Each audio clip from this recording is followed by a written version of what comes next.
Et bonjour à tous, alors aujourd'hui on se retrouve pour le test de la Box TV Strong SRT 2021. Donc c'est une petite box qui est sous Android, qui embarque un processeur Cortex A53, donc un 2 GHz en quad-core, 1 Go de RAM, on va avoir un Wi-Fi intégré. Donc c'est une petite box qui est plutôt sympathique, vous allez voir, elle a pas mal d'atouts, surtout pour son prix. Alors déjà, au niveau de la taille, on est vraiment sur une box qui est minuscule. Donc si on compare par exemple avec une Minix X8, on peut voir voilà, que la taille est vraiment très très petite. Donc ça, c'est plutôt sympathique, vous allez pouvoir la glisser sous votre télé. Au niveau connectique, qu'est-ce qu'on va retrouver? À l'arrière, on va retrouver, hop, je vais vous faire le focus. À l'arrière, donc on va retrouver un port AV pour les anciennes connectiques de vidéo, un port Ethernet, si vous préférez vous brancher par câble plutôt qu'en Wi-Fi, un port HDMI qui est compatible donc jusqu'en 4K, l'alimentation. Sur le côté, on aura un port micro SD ainsi que deux ports USB. Malheureusement, alors là, c'est un petit défaut que j'ai trouvé. En fait, un des ports USB sera utilisé pour le capteur de la télécommande. Donc la télécommande, le capteur n'est pas intégré à la box. En fait, c'est un petit dongle qui vient se rajouter. Donc ça, c'est un petit peu dommage par rapport à la Minix qui, elle, utilise. Donc ça, c'est pour mon clavier externe, mais elle a sa télécommande. Son capteur de télécommande qui est directement intégré, et c'est vrai qu'elle est un petit peu plus fournie en connectique. Donc niveau connectique, on va être assez limité en fait grossièrement à un port USB. Son gros atout par contre va se trouver au niveau de sa télécommande. La Minix, elle, a une télécommande qui est totalement basique. Sur la Strong, on va retrouver une télécommande qui est assez complète. Vous aurez donc toutes les touches raccourcies directement. En plus de ça, elle va vous servir de pointeur pour la souris. Donc juste en bougeant la télécommande, vous pointez pour la souris. Et le petit plus, c'est le clavier qui se retrouve au dos de la télécommande. Donc ici, c'est un QWERTY. Alors à savoir que c'est du matériel de prêt. Est-ce que du AZERTY existe? Je ne pense pas. J'ai pu regarder un petit peu sur le net. Je crois que c'est que du QWERTY. Bon, après, c'est qu'un petit clavier d'appoint. Ça ne sera pas dérangeant. Donc ça va être vraiment le gros point fort voilà, ça va être sa télécommande. Et franchement, pour un prix très intéressant, parce qu'on va être aux alentours des 60 € contre 99 € pour une Minix comme celle-ci. Bon, ça, c'est pas la toute dernière du nom, hein, ça, c'est une Neo X8. Il y a eu pas mal de modèles qui sont sortis depuis. Mais voilà, ici, on avait la box seule. Avec donc une petite télécommande, mais vraiment une petite télécommande d'appoint. Hein. Vous avez le on-off, les 4 flèches et le OK. Ça va pas plus loin que ça. En revanche, elle avait une antenne Wi-Fi. Celle-ci, ça sera intégré, mais la portée Wi-Fi est vraiment pas mauvaise. Donc concrètement, qu'est-ce que vous allez pouvoir faire avec ce genre de box? Ben, il faut savoir que tout comme la Minix, ça reste un Android classique. C'est un Android en version 5 où vous pourrez tout simplement installer toutes les applications que vous voulez, et notamment des applications de TV. Vous pourrez lire après vos vidéos, vos photos, vos musiques directement depuis depuis la box avec une clé USB. À savoir par contre que la mémoire interne disponible est d'environ 5 Go grossièrement. Une fois les mises à jour faites, ça c'est un petit point faible. Par contre, ça vous permettra pas de mettre énormément d'applications, donc ça c'est un petit peu dommage, c'est assez limité. Par contre, au niveau des performances, voilà, à comparer par exemple avec une Minix qui coûte un petit peu plus cher, réellement la box s'en sort parfaitement bien, c'est extrêmement fluide, elle fait tourner pas mal d'applications sans aucun souci. Donc ce qu'on va faire, c'est qu'on va regarder ça un petit peu plus en détail. Et on va passer sur écran pour voir un peu ce que donne cette Strong. Voilà, donc on se retrouve sur la télé directement. Donc la box a été branchée, elle démarre vraiment très rapidement. Là je viens de la rebrancher, j'ai compté moins de 30 secondes pour le démarrage. Donc ça c'est un très bon point. Donc comme vous le voyez, en fait il suffit tout simplement donc, de pointer la télécommande Vous n'avez pas appuyé juste pour, voilà, pour bouger la souris. C'est assez fluide. À savoir que le petit dongle, j'ai essayé, vous pouvez aussi le brancher sur Windows et vous servir de la télécommande sous Windows. Donc ça c'est plutôt pas mal si vous avez une configuration hybride sur donc un petit PC Windows que vous avez sur votre télé et une box Android, la télécommande fonctionne avec les deux. Donc ça c'est vraiment encore un point assez positif. Donc là on se retrouve sur l'interface Strong. Donc c'est une interface Android qui a été un petit peu retravaillée par Strong. On retrouvera quand même voilà, pour les applications les différents menus. Tout ça se fait assez, vraiment assez fluide. C'est vrai que moi je préfère ça, par exemple, que ce que j'utilise. Moi j'utilise un petit clavier avec un pad intégré, avec un touchpad intégré, donc pour ma Minix. C'est vrai que je trouve ça beaucoup plus fluide. Après il y a un petit effet qui est bizarre, je trouve, sur la souris par contre, c'est qu'on a tendance à devoir garder la télécommande un petit peu de biais pour avoir un meilleur contrôle. Donc ça se prend assez naturellement, mais ça fait un petit peu bizarre.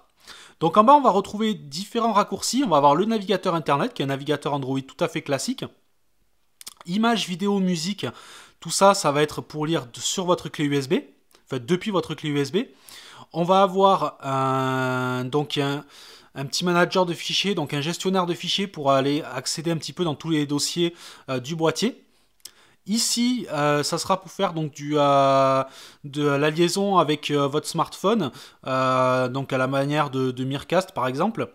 Le store d'applications qui est en fait tout simplement le Google Play Store.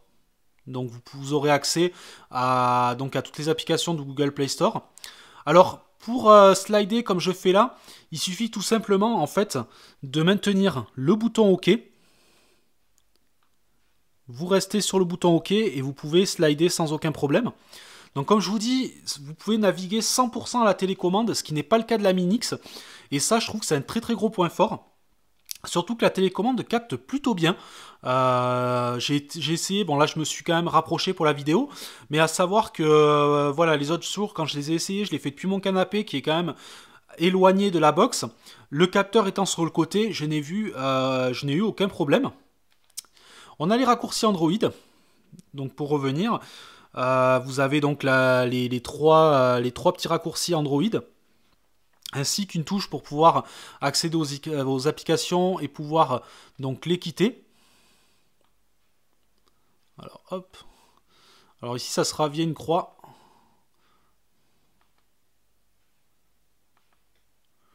Voilà, vous voyez qu'il y a déjà pas mal d'applications qui sont ouvertes, ça reste quand même tout à fait fluide. Moi, quand je l'ai reçu, donc il faut savoir que c'est du matériel de test, j'avais pas fait attention, il y avait au moins une quinzaine d'applications qui étaient restées ouvertes, et franchement, je n'avais aucun problème de fluidité. Au niveau des applications, donc on pourra soit les mettre en raccourci sur la page d'accueil, sinon vous y accédez tout simplement en passant par le menu toutes les applications. Et on va voir par exemple une application de TV. Alors on va passer par exemple par Molotov. Donc il y a une application qui vous permet de regarder toutes les chaînes de la TNT sans avoir forcément de compte SFR ou autre. Mais il faut savoir que après les applications comme SFR fonctionnent très bien. Donc là vous voyez, vous n'avez plus qu'à slider, vous regardez, vous avez donc le programme. C'est une application, j'essaierai de vous la présenter. Elle est plutôt pas mal. Vous voyez comme ça des genres de jaquettes en fait pour voir ce qu'il y a en direct à la télé. Et après tout simplement vous accédez à la chaîne avec une qualité qui est correcte. Donc on va par exemple essayer sur France 2. Voilà, hop. Il vous suffit de mettre play.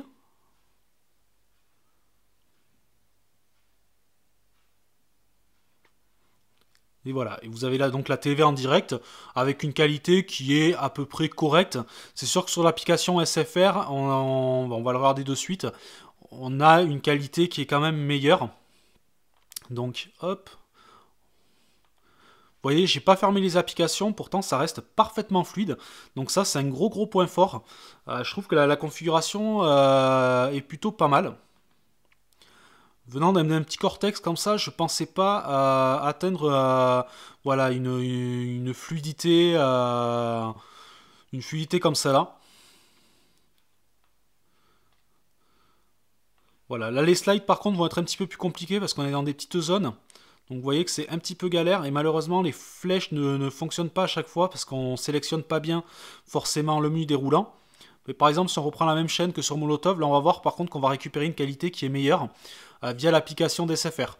Ça sera pareil pour ceux qui sont abonnés chez Free, chez Orange ou Bouygues Télécom. Toutes ces applications vont fonctionner sans problème. Donc là on va avoir un petit temps avant que ça passe en HD. Donc là à savoir que je suis connecté en Wi-Fi. Franchement, la réception Wi-Fi est plutôt pas mal. Je suis à peu près à 10 mètres de ma box. La réception est plutôt, franchement plutôt bien. Au niveau du son, on va passer par l'HDMI. Alors à savoir qu'il y a de grandes chances, c'est le souci que j'ai eu quand je l'ai branché pour la première fois. Si vous n'avez pas de son pour l'HDMI, il va falloir aller dans Réglages. Donc dans Réglages, c'est pareil, on va se retrouver avec une interface propriétaire qui a été assez simplifiée. Donc ici, vous allez pouvoir gérer votre Wi-Fi. Ici, les paramètres d'affichage. Ici, les paramètres de son, d'application, le stockage. Donc le stockage, comme je vous disais tout à l'heure, là, bon, il y a 2-3 applications, mais il faut savoir que voilà, ici, espace total, on n'a que 4 Go. Donc c'est un point faible.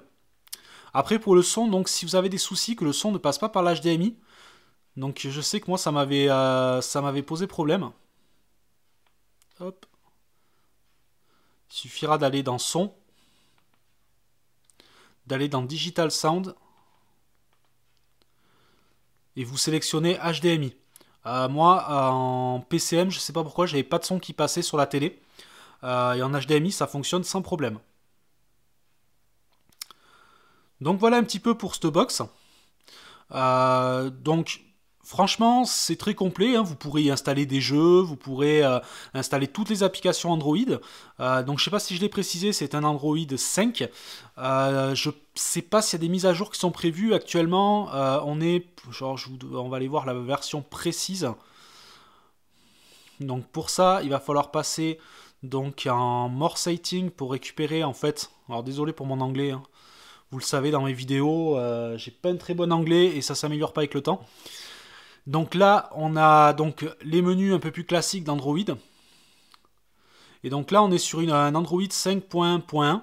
Donc je ne sais pas si des mises à jour sont encore prévues. On va encore lui demander.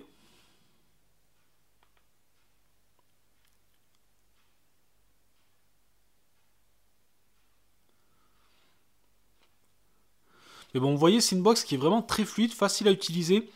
Et j'ai été bluffé quand même de la qualité pour ce prix-là. Parce qu'on est vraiment à une soixantaine d'euros, c'est moins cher qu'une Minix, et la télécommande, moi je la trouve vraiment sympa. Moi c'est vraiment l'élément qui me manque sur la Minix. Voilà, moi la Minix ça fait 2-3 ans que je l'ai, bon j'en suis super content, j'ai jamais eu le moindre souci avec. Je l'utilise quasiment tous les jours. Je l'utilise donc avec un clavier Logitech, mais j'ai pas cette fluidité, voilà, je galère un petit peu avec le clavier, et c'est vrai que cette télécommande, moi je trouve que c'est un super atout, et franchement voilà, moi je trouve que c'est un produit qui est réussi, malgré, comme je vous dis, quelques petites critiques comme le stockage, c'est un petit peu dommage, et le fait que le capteur de télécommande ne soit pas intégré. Mais réellement, sinon, ça reste un excellent produit qui vous permettra d'utiliser jusqu'à de la 4K. Vous pourrez aller sur YouTube aussi sans aucun souci.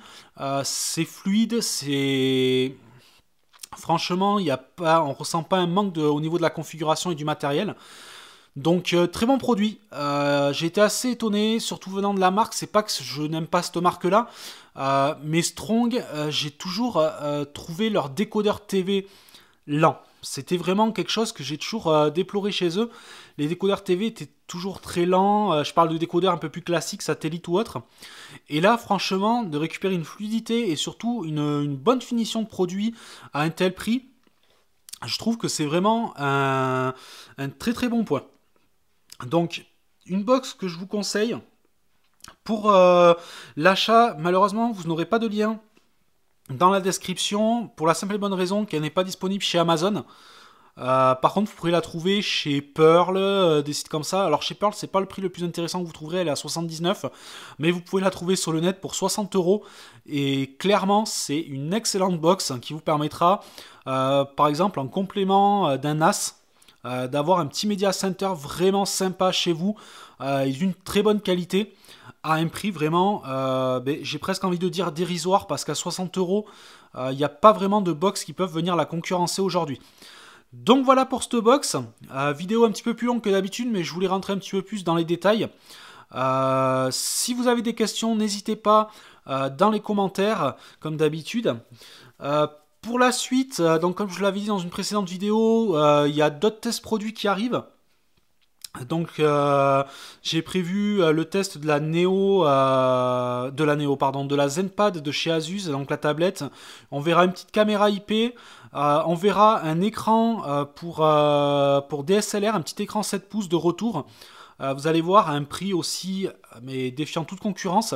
Donc on verra ça dans de prochaines vidéos. Et quant à moi, je vous dis à une prochaine vidéo. Allez, ciao ciao!